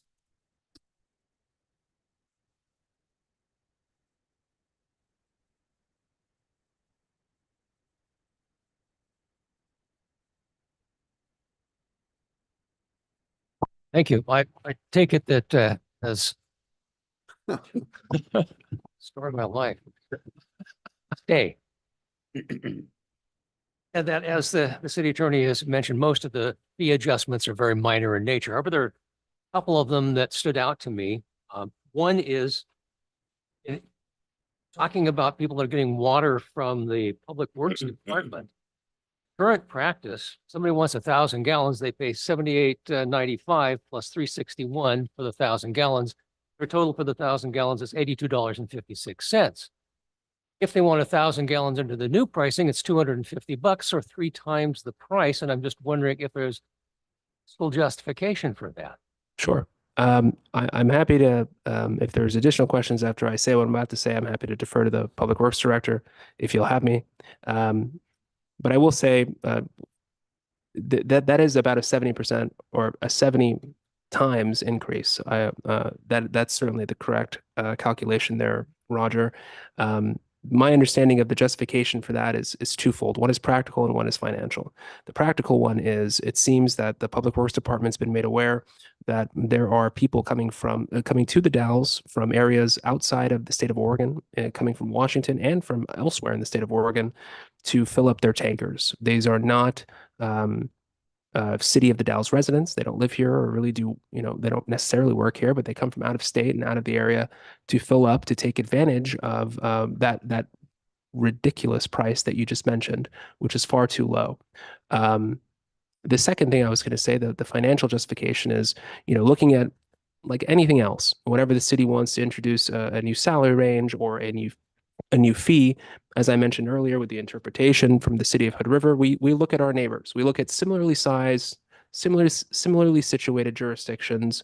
We try to get a handle of what makes the most sense, what's fair to the constituents, what's fair to the city. Now, I understand that the city of Goldendale, which, by all accounts is a comparable city to the city of the Dalles in many ways, charges $1 for every gallon of water. So if you want to get that same 1,000 gallons in the city of Goldendale, you're paying $1,000. Right. So the city of the Dalles paying $250, it seems to be very modest in comparison to and reflective of the market. But again, our Public Works Director, he's right there and he can weigh in if I said anything that was incorrect. Thank you. And if I may, just one point of additional clarification. The information we have is exactly as you said, that it's our understanding City of Goldendale is currently charging $1 a gallon. That's delivered though. We're not delivering it. That's why we didn't choose to try to match the $1 a gallon. We toyed between going halfway there or a quarter way there. This proposal goes a quarter of the way there. So that was a real big part of the impetus for us to do this. I mean, over the last year and a half, we've just seen this dramatic increase in out-of-state customers coming in, filling up. So we were looking to see what's going on. That's what we found is going on. Thank you for that. I have one other comment, and that has to do with the new $500 fee. In the past, when people have considered, maybe I want to take a look at subdividing or adding on or putting something in, they come down, they have a pre-conference, and all of a sudden now that pre-conference is going to be charged $500 for. Where does the borderline draw? If somebody comes in and says, hey, what's the district out there? And in 5 minutes, they give you an answer. Is that $500 or is this much more expanded deal? That's a wonderful question. No, that's a very informal, that's more customer service based than anything what you're describing. And it's a great way for the city to build relationships with, let's call them customers, because that's what they are when they're coming to the city planning department. Everybody's a customer, right, of the city for those services. No, informal is, well, it's informal. And so the distinction between informal and formal in the context of an interpretation of the city's municipal code by its planning director is, well, number one, the city's planning director's interpretation, in order for the city to charge for it, needs to be on paper, needs to be written, needs to be thoroughly analyzed. It needs to be concrete enough for the applicant who's paying for that service, if they disagree with the finding, to be able to appeal it to the planning commission. And there's a whole portion of our code that addresses that. similar to my previous act, the community development director is in the audience as well, and he can jump in if there's any specific questions. My understanding is this is not intended to replace the the customer service that the community development department has historically provided over the counter, over the phone, via email even. It's not just going to be a hard line. We'll tell you what we're thinking for $500. That's preposterous. Yeah. I think that's valuable context. I want to make sure that everybody. Yeah, you bet. I'm assuming because Mr. Chandler didn't jump out of his chair that he has nothing further to add. Okay. All right. Thank you, Roger. Anybody in the audience, anybody else in the audience have any questions or comments they'd like to speak? With that, looking for a motion. I'm actually going to ask one follow-up question, if you don't mind, Mr. Mayor. I want to hammer on the water thing just for a minute. Dave, please. So what's the volume of customers we are talking about coming by and using our water, taking our precious fluids? We are getting a variety. For a while, there was a customer who was actually hauling, I think he had a 3,000 gallon tanker, several loads a week to do irrigation outside the city limits on agricultural property. That was probably the larger, or maybe the largest user over this year and a half period that I'm referring to. We do get a lot of 200 and 300 gallon customers, the ones coming down from Washington, and it's a number of different communities in Washington. Are we getting many in? What's that? Are we getting many in? I'm just thinking about my language here. I guess I feel like folks that are near town are sort of in our greater community. Are we getting many folks from Wasco County or outside the city? Other than the one that I just mentioned? Yeah. No, I nearly. think these are primarily out of state. Primarily out of state, all out of city. If part of my perception is that the city's water is the city's resource. Sure. The people that are using this aren't even paying the outside the city rate. The $3.61 is the in-city rate. If we were charging them on a service, they'd be paying 1.5 times that. I mean, I understand there's a big difference between 70 increasing the rate by 70 times and 1.5 times, but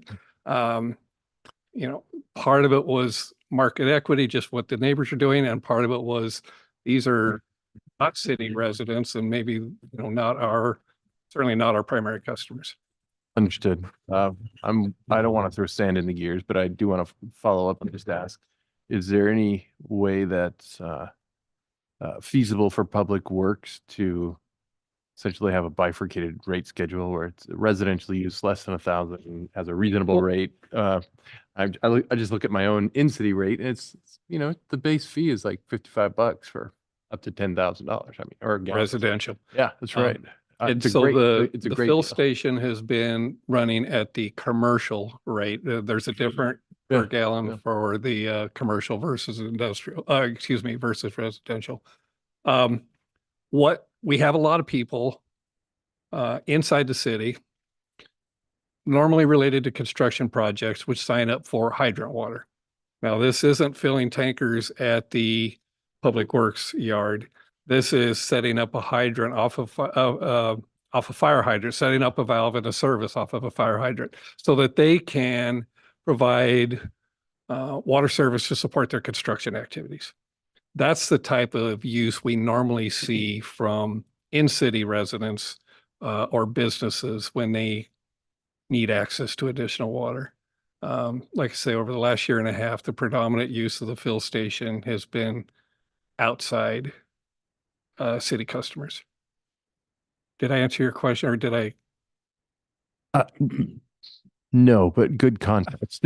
I asked if without sort of belaboring it too much, if it were feasible to have a bifurcated rate schedule such that an outside the city person coming in with residential use for, say, less than 1,000 gallons had a reasonable rate, and then the people that wanted more than 1,000 gallons paid. I think we could. I'm not sure it would get used. A residential rate, there isn't a reason for our customers inside the city to be filling tankers at a residential rate. Right. It would be at a commercial rate to support some sort of activity. And that happens, sometimes they only need 1 or 2 loads of water, and it's not worth setting up the service at a fire hydrant. Yeah. And that could be done to have the dual rate. Yeah. We didn't propose it here because we really were focused on the type of use we've seen over the last year and a half. That's fair. Thank you. Any other questions or comments? Okay, looking for a motion. Sure, Mayor Mays. I move to adopt resolution number 24-001, a resolution amending the city fee schedule effective January 9th, 2024. I'll second that. It's been moved by Counselor McLaughlin and seconded by Counselor Long to adopt this resolution, which amends the city's fee schedule. Is there any more discussion? All those in favor, please say aye. Aye. Aye. Opposed? Motion carries unanimously. Thank you, Mr. Mays. Thank you. The only other question before us is, do we want to hear from Mr. Anderson about the Dog River Pipeline tonight or wait until January 22nd? Mr. Mayor, if I may add my 2 cents, we are trying to manage our agendas as effectively as possible going forward and not keep us here too late. January 22nd is it's pretty full as is. If at all possible, it'd be great to have the presentation this evening. Anybody have a problem with that? You think it's gonna be about 20 minutes? Is that I think I can do it in less than that. okay? Since we've done the first slide already, right? We got that. We got that memorized. Any objections to proceeding? No. Nope. Not for Okay. me. Not for me. Okay, thank you. Providing that the technology works this time. But yes, and that was, as I got into it, it was completely self-inflicted, and I apologize for that.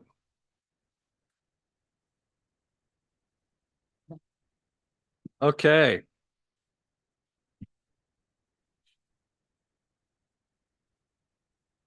Well, we already covered the background for the project. Map of the project area. The on the left of your screen is a map showing the outline of the entire watershed, Dallas Watershed Management Area. The red box indicates the location of the project. The project is located in Hood River County. It's just a few miles off of Highway 35, which is the road that you see going north and south on the far left of your screen. And on the close-up view there, it extends from Forest Road 44 around a butte, and as I mentioned before, discharges to on the north end of that map in the headwaters of South Fork Mill Creek. The original construction of the pipeline is 20-inch diameter wood stave pipe made of Douglas fir stays wrapped with galvanized wire and coated with tar. It was installed in a hand-dug ditch, and even though this picture shows a fairly deep ditch, this is a place where it was actually crossing a high point in the topography. Most of the installation was very shallow. Here's a picture of what the Dog River Pipeline design looks like. The picture on the left is just an engineering design for this type of pipe. The wood staves are basically slats of wood. Think of a barrel, if you will, and the wire holds that together. The pipe in the middle is not the Dog River Pipeline, but it's just another example of a wood stave pipe. The picture on the right is the Dog River Pipeline. You can see how shallow it is, and you can see how not all the water is staying inside the pipe. This was taken in the last spring. Here's a couple of pictures of the previously existing intake. In the picture on the left, the Dog River is flowing from the top of the picture down to the bottom of the picture. It is diverted out of the stream, goes into a vault that's underneath that cabin, and then into the pipeline. The middle picture is just another view of that intake, and you can kind of see the gate valve in front of the cabin where the water flows from the stream into the vault into the cabin.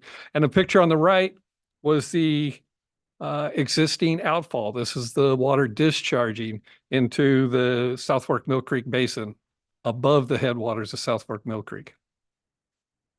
Project history. Myself, I've been working on this since about 1997, 1995, working with the Forest Service to be sure that the need for this project was identified in the planning that the Forest Service was doing at the time. In 2008, we completed a conceptual design for the project. 2010, we submitted a proposed action to the Forest Service so they could begin their NEPA or environmental analyses associated with the project. The city conducted surveys for northern spotted owls along the pipeline route for 11 years. In 2018, we received a preliminary assessment, which was a preliminary decision about the project. That decision received some challenges from various members of the public, and it took another 2 years before we had a final decision and were able to resolve all those challenges. Immediately after receiving that final decision, we undertook and completed the design for the project in 2021. The funding for the project, we have a project budget of about $13.6 million. The monies for it came from city water utility rates and city water SDCs. We received a $1 million grant from the Oregon Water Resources Department, and we received a combination of grant and loan funding from Business Oregon Infrastructure. Of that funding, $580,000 of it was a forgiven loan, and it's about $7.5 million was a long-term 30-year loan at 1% interest. Several of you were able to attend the groundbreaking ceremony that we undertook on July 18th of 2022. For that first season of construction, and throughout the summer and fall of 2022, we were able to get the trees cleared from the pipeline corridor. We installed about 5,700 feet of the new 30-inch diameter HDPE or high-density polyethylene, a type of plastic pipe. We lost about 3 days of productivity that year. We were shut down due to fire restrictions. This just happened to be the very first load of pipe coming to town, and I happened to catch it on the freeway. So here was the first load of pipe coming to town, April 8th, 2022. You may recall that we entered into a lease agreement with the Port of the Dalles where we stored about 10,000 feet of this pipe so that we had it on hand once we finally got the construction contract in place, so the contractor didn't have to wait for delivery. The logging contractor to remove the trees from the pipeline corridor moved on site on July 7th. This is a picture of the processing head mounted on the front of an excavator. This head has the ability to grab a tree, cut it off, turn it sideways, run it through and strip all the branches off of it, and then they deck it right there. I had a really cool video, but I couldn't figure out how to put videos into PowerPoint. So this is what the corridor looked like, construction corridor looked like after the trees were cleared from it and the road was built down it. This is about half of the logs that were generated from the clearing project. These are Forest Service logs. They retained ownership of those logs. We just cut them to the lengths that they wanted and stacked them where they told us to stack them. Again, we're getting ready to actually begin the construction work. We're required to post the project as a Business Oregon funded project. This is in the very early phases of work with the pipeline construction contractor. That was K&E Excavating. First thing they had to do was build a staging area where they were going to set up this is the same area after they've finished leveling it, clearing it, putting gravel on it, put the job shacks up. Off to the right of this picture is an area where a lot of equipment and some pipe storage is occurring. This is another staging area where they were storing the pipe up on the forest.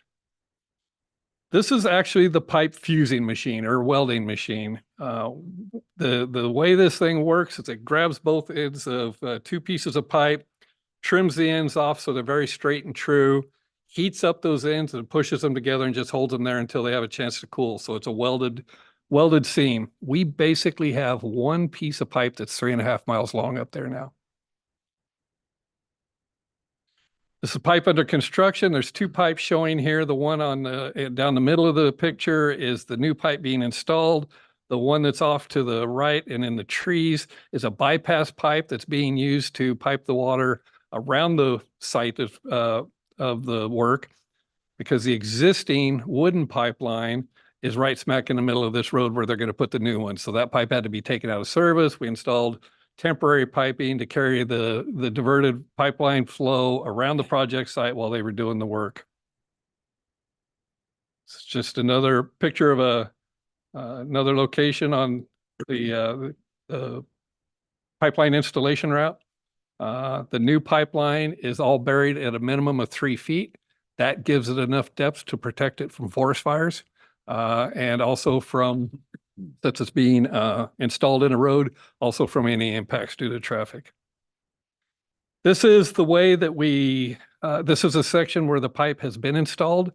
We have our erosion control in place for the winter. This is the way we left the job on October 31st of 2022, the end of the first construction season.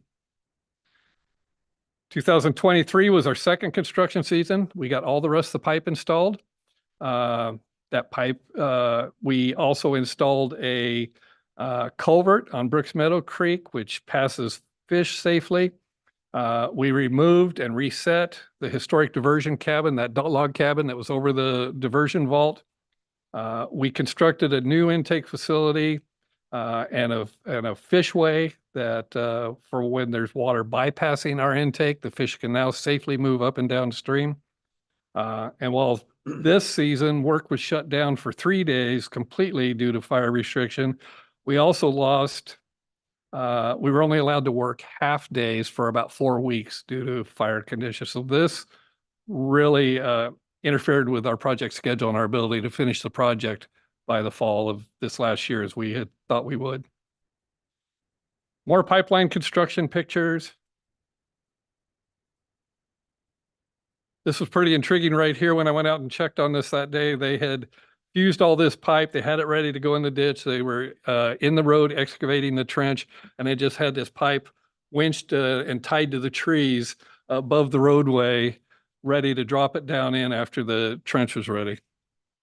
You right there with the trench. Yeah. I was looking at that going, I didn't know if I wanted to, I can't jump over that thing.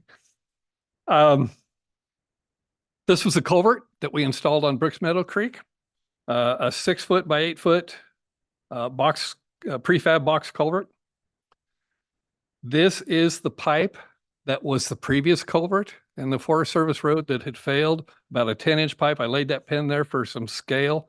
So we replaced a 10-inch pipe that was full of debris with that culvert. And that's the culvert completed and in service. Work at the intake to install the new intake facilities and the fish screens required that we put in a temporary cofferdam across Mill Creek, or Dog River. You might be able to see up in the, kind of along the left side of the photo, you see a small piece of pipe there. That's actually 30-inch diameter pipe. That was our temporary intake so that we could take water out of Dog River upstream from where we normally would, divert it around the normal intake facility so they could completely reconstruct those existing facilities. Here's the cabin. We're getting ready to move it. This frame system and dollies were fabricated just for moving this cabin. They picked it up, moved it off to the left in this picture, and then moved it back about 200 feet upstream and set it there on blocks for the summer duration of the construction season. There was a vault underneath that cabin that was about 6 foot by 6 foot and 5 feet deep or so. That was being replaced by the vault that's being constructed here. This is the shoring in place, and they've got the forming and the steel in place to pour the floor of the new vault. There is the new vault all walled up. It's about 12 feet high. Concrete, using a pump truck to be able to pour the concrete into the forms for the walls. midway point during the concrete construction. You see the channel that's extending upstream. Under the new scenario, the water will be diverted almost 100 feet upstream from where it previously was. It'll flow down this channel, go through a series of fish screens into the new intake, and the fish will be, for the first time, we'll have screening in place to keep fish from being drawn into the pipeline itself. This is also the day we're moving the cabin back. There's the cabin reset. We also had to replace the bottom log. The bottom log was rotted and deteriorated. Had to find some contractors that had expertise in doing that kind of work. They did a really good job. This was a picture taken after construction had been shut down for this last season. You can see that the new fish-friendly fishway, spillway, is in service. This is where the creek is now flowing down, or Dog River is now flowing past the intake. This is surplus flow. We're also still diverting water at our temporary intake structure upstream from here. It's a very gradual slope. Fish are able to move safely upstream and downstream rather than have about a 7-foot jump that they were unable to navigate under the old intake. This is the outfall. You remember it was just a piece of pipe shooting down into the draw. This one has energy dissipation on it, so it's not doing that erosion and cutting into the ground like the old one did. The new pipeline was placed into service on October 14th. It is in service. We still have work to do next year, but the pipeline's right now in service and operating. Season 3, what we have to do is we still have to install the fish screens. All the concrete work is done, but we need to install the screens themselves. We need to install handrails, walkways. We need to install the instrumentation to measure flow rates, how much water we're diverting, how much water is in the creek. We need to remove the temporary intake systems. There's some cleanup, but both contractors need to do, one being the pipeline contractor and the other one being the intake and fish screen contractor. We estimate it'll probably take us about 60 days to complete that work. Summary, project's been over 25 years of development. Related to construction, we've entered into 8 different service, land use, or procurement contracts. We have over 1,000 pages of permits with 6 state and federal agencies. We've increased the capacity of the pipeline from about 8 million gallons a day to 17 million gallons a day. We installed fish passage systems. We will be installing the fish screening systems in the spring of 2024, and we installed the fish-friendly culvert on Brooks Meadow Creek. That's all I had. Questions, comments? Good job. The $8 million gallon capacity does not include all the water we've lost, right? I mean, that's. No, that was, so if our leakage was greatest when we were close to that 8 million gallons, we would be diverting 8 and we might be getting 7 to the receiving, to the outfall. Yeah. So we will have no leakage now for many years. At least Everything that was designed and constructed on this project, as far as the infrastructure, is designed to have a 100-year life. That bypass pipe you showed, did we use that in another part of the project? Yeah, so they actually ended up using some of the pipe for the project as the bypass pipe, and then once we didn't need to bypass that section of the project anymore, they moved it downstream and installed it. What about the Crow Creek water level? When it was leaking so much, it was like half time or half filled all the time. Has that gone up? No, I mean, Crow Creek is a drawdown reservoir. So we fill it during the winter months all the way to the top. Then in the summer, the flows we get from Dog River drop to about 1.5 to 2 million gallons a day. Sure. And we start the drawdown on Crow Creek Reservoir, and we'll take it down to 30 or 40% capacity by the late fall, and then begin the refill. Thank you very much. Job well done. Thank you. Any other business to come before the city council? Meeting adjourned. Thank you very much.